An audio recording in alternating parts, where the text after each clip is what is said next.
is Connie Elliott, and I was diagnosed with Parkinson's in December 2005. My name's Mark, and I was diagnosed with Parkinson's disease in about August of 2017.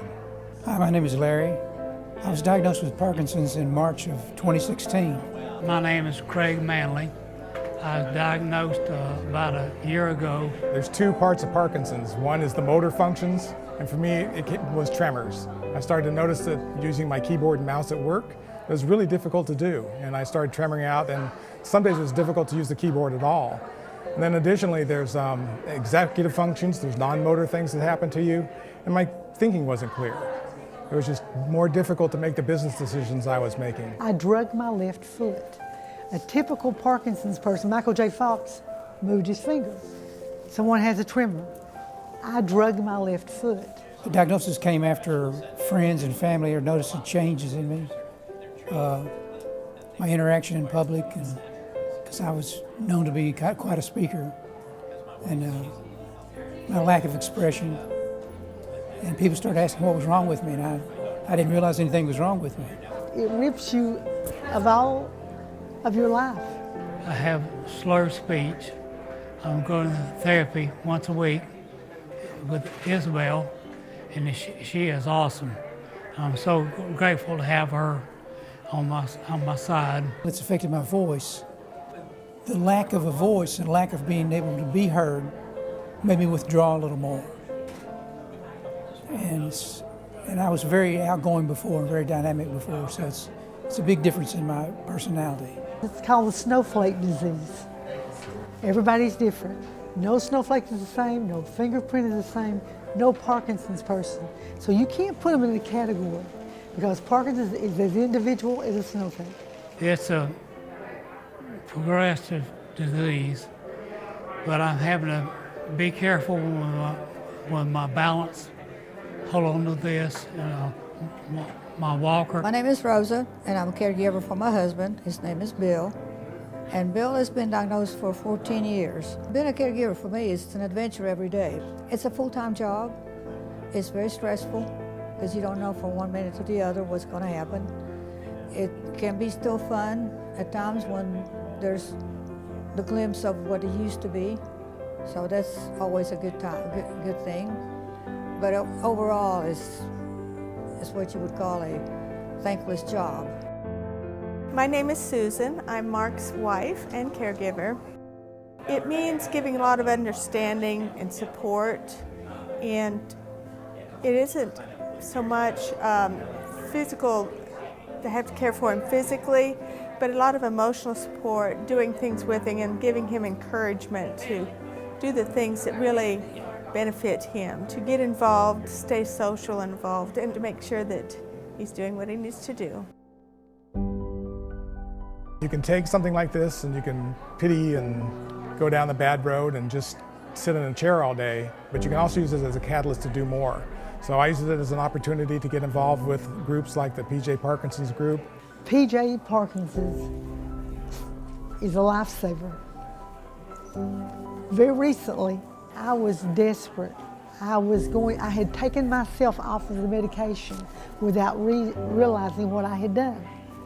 And I was afraid I didn't need to be alone by myself. Isabel found out about it. Our director of PJ Parkinson's. And she said, "You're not staying by yourself, Connie. We'll hire somebody to stay with you." And I said, "I can't afford that." She said, "You don't have to pay for it. We'll pay for it." PJ Parkinson's, they give a lot of support. It's a blessing to have that resource, to bring people together, to have that connection with each other as caregivers and Parkinson's patients, and to stay social, to get resources for doctors, medical care, just so much. PJ Parkinson's support group is being helpful to me. It keeps me moving and moving forward. And I got to know a lot of people, and it's been a big help to me. When my husband was diagnosed, he was lonely, and there was hardly any support groups. It took me months and years to find a support group. We've been involved with PJ Parkinson group for several years, probably at least two years. We are a community, and we do share, even though we share, the Parkinson, but we become friends. PJ Parkinson's is a great support group. Being more socially active, then it helps me, just helps me get through the day. Today we are having a symposium. We have speakers here from Florida, Emory, in the medical community who are talking about Parkinson's. We have something for everyone, for the doctors, for the caregivers. We have massages. I just had a massage. So I went in for the boxing demonstration. I've been in the steady boxing almost since its inception here in Knoxville. I've been in it almost 3 years. That is a wonderful, wonderful class. We demonstrated our warm-up techniques and some of our boxing techniques to the folks who had never been there before, and tried to show them that no matter your level of capabilities, you can participate in this class. Even sitting down, you can do a lot of things. Rock steady! Woo! We have boxing, yoga. Gently, and both palms facing each other. And we come back to the center. PJ Parkinson's offers a dance class for free for us, gets me out dancing on the dance floor. It's wonderful. So we do the foxtrot, we do ballroom dancing. The sport groups provide so much, and as we are able to get together, we build a camaraderie. Isabel is a force to be reckoned with. If she says you need to do this, you do it. Slow, slow, quick, quick, slow, step, rock, step, rock, step. She introduced a lot of things to us. She has someone who comes and speaks to us with different disciplines or just support. Life is a little different now, and maybe embracing what we have, the gifts that we have more. And every day is a challenge. That's why you got to stay in the moment, whether you are sick or whether you're not sick. So that we can make the most of every day and of the time we have. You don't die from Parkinson, you die with it. That makes a difference. It's not a death sentence. You don't sit around waiting to die. So you continue. You just continue on and live. And for me, it's actually been kind of a life improver. I think I'm appreciating each day much more, and I work to make the disease as slow progressing as I can. God uses all of us to do many things. And God is using PJ Parkinson's in my life.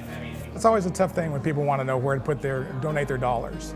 And one of the nice things about PJ Parkinson's and groups like them is all the money goes to where it's supposed to go, as opposed to being skimmed off and going to the administrative staff and the overhead and those type of things. It's really put to use for events like this and other activities, for the dance class that we do, for all the different things they do in town.